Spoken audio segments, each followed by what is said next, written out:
So for those who I haven't met, again, my name is Tomaszewski. I'm an orthopedic surgeon at Ministry Door County Medical Center just down the road. And my family and I moved here about 6 years ago, and like many people who come to this community, we quickly became members of the YMCA. And over the last 2 or 3 years, I've gotten the opportunity to become more involved with the YMCA through the board of directors. And I can tell you without hesitation that we love the Y. As outsiders, we see the value of the YMCA to the community. And so when Tom and Cindy asked me to spend a few minutes today to tell my story about why I think the Y is exceptional, I first reminded them that I'm terrified of public speaking. And then I told them, of course, I'd be happy to speak about it because I think this YMCA is exceptional. And I also want to talk a little bit about what makes something exceptional to begin with. You know, to be exceptional, I think, takes a lot of different things. And some people think it takes luck or maybe some good genes for your health, or maybe just being at the right place at the right time. And I think being exceptional means a bit more. I think exceptional or extraordinary, to be exceptional or extraordinary, takes intentionality. It takes focus. I think it takes an investment. You have to work to be exceptional, whether that's through an investment of time or money. And I think also it takes an opportunity. And I think that's what we have here in Door County. I think this is a special place, and I think we have a special opportunity here. And I think the YMCA, too, is a special place where opportunities can happen. And I like to relate this story that I first heard in medical school 15 years ago, and I, again, was reminded of in a book that I read not long ago that many people in the room may have read, too. It was a book called Outliers by Malcolm Gladwell.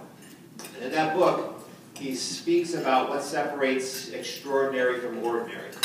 What makes an athlete an exceptional athlete or a Hall of Famer?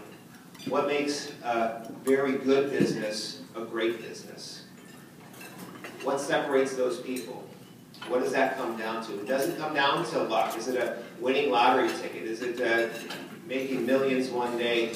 Is it the luck of the draw? Is it finding your soulmate so you can have a great, successful family? Or is it more to it than that? And so he really tries to separate that out. There's one story, again, that I heard long ago that was recaptured about a small town in Italy. And that town, the story starts in the mid-1800s. This town was a town of miners and quarrymen who were struggling to make ends meet. And in this town, much like many people in Europe in those days, it was hard to get by, and they decided to move west to find a new life, to find a new opportunity. And so this group of people from Rosetta, Italy, in the mountainous region of Italy, they found this new spot in Pennsylvania, in rural Pennsylvania, that was very geographically similar to where they were from. It was an isolated area in these hills in Pennsylvania. And this community grew by itself and thrived over decades. And no one would know the difference about this town. What made this town of Rosetta, they named it after their town in Italy, what made this town special, other than the doctor who was taking care of that town and the towns around it. And he noticed that over the years and decades that this town didn't have the same problems that other towns had. Their health was better. They didn't die of heart disease. They lived longer. They didn't have ulcers. And he wondered, why would it be that this community in amongst many other communities, did so well? Why were they outliers? Why were they exceptional with regard to their health? And so he let people know, this is abnormal. There's something special about this town. And so investigators, researchers came in, and they looked at this town, and researcher after researcher tried to figure out exactly what it was. Was it the genes of these people? You know, did they do better than other people who immigrated from Rosetta to other parts of America? Did they do better? They did. This community did better. Did they do better than the people in the towns around them? Was there something in the air, something in the water that made this town special? Well, the other people in other towns that surrounded this town, they weren't as healthy. There was something special about Rosetta. There was something special about that community. And so hypothesis after hypothesis about why this town was so special, why they were so healthy, why they lived so long, they kind of went by the wayside. Until the final idea, the final thing that came to fruition was that maybe it was the community that made the difference. And so they looked a little bit deeper. And they went into the homes of these people in the community. They went to the civic organizations. They said, why are these people living 10 and 20 years longer than other people in surrounding areas? And they found a big difference. In these homes were 3 and 4 generations of people. See, the people that came to Roseto, they were from a specific area of Italy, and they had a specific dialect, and they had a very hard time assimilating to other areas. And so once you came to Roseto, you were there for life. You were a member of that community. There were very few people that came in and out of that community. And so people relied on one another.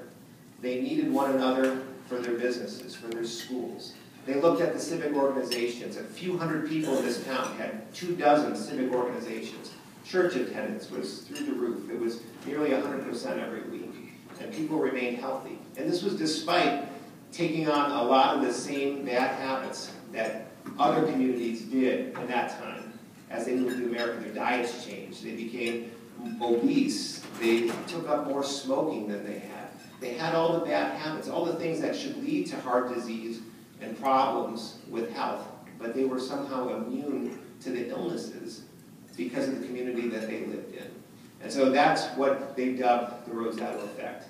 If you were born in Roseto, Pennsylvania between 1850 and 1950, you were given an opportunity.